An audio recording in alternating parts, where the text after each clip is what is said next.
Many who come here tonight may not know a lot about classical music, but that's part of the experiment.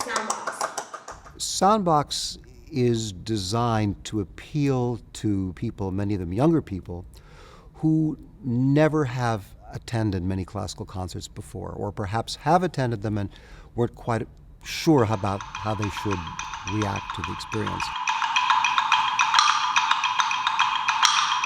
This is a laboratory for the San Francisco Symphony and music director Michael Tilson Thomas, who are looking for ways to create new musical experiences and entice new audiences. Since the 1970s, I've been really interested in how the installation of music can change the audience's perception of it. Of course, for musicians, it's all enveloping, it's all around us. It is a kind of separate world. But how to bring people who are listening to the music more inside the world that we, the performers, are experiencing. I thought, how could this be achieved with lighting, with different configurations of seating, with projection? By day, the space is a cavernous rehearsal hall. But by showtime, lighting, a bar, and custom acoustics designed for the event completely transform the space. The musicians are members of the same orchestra that performs on the main stage of Davies Symphony Hall, where they've honed their skills playing classical symphonies. But in this venue, there are multiple stages and opportunities to broaden the repertoire. Playing in SoundBox is a completely different experience. Musically, we do get to do different things in SoundBox.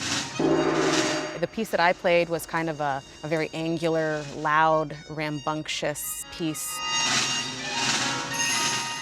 Each set lasts 20 to 30 minutes with ample intermissions to mingle and buy drinks.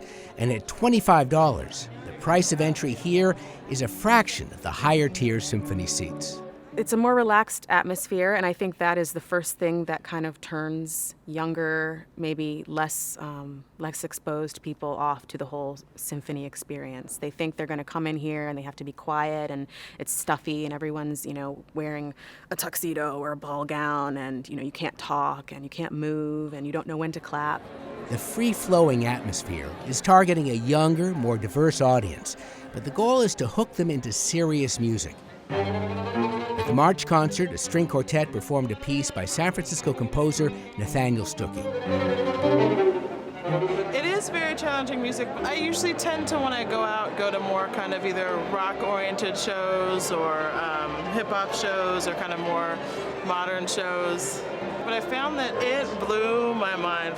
It's been an incredible experience. The experience of seeing it makes me only want to see more and experience more. The series is just 4 months old, and the Symphony has made some unusual marketing choices, like not putting a link to SoundBox on its homepage, says classical music critic Joshua Kosman. It's almost like it's a crazy cousin that they don't want to be associated with. So it's a sort of an anti-marketing strategy, right, where you kind of make sure not to give too much information that will bring in the regulars and squeeze out the newcomers and the adventurers.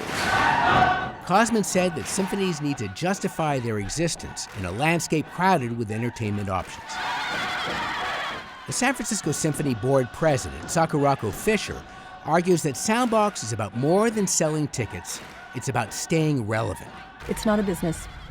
It is part of the necessity of the human heart. It's a part of what makes a vibrant community, and as long as we think that's important, I think that we'll, sure, would we like it to be more like a business? Who wouldn't? It's not. I accept that. Let's move forward then. If the current run of sold-out performances means anything, SoundBox may be the prototype for the next era in classical music.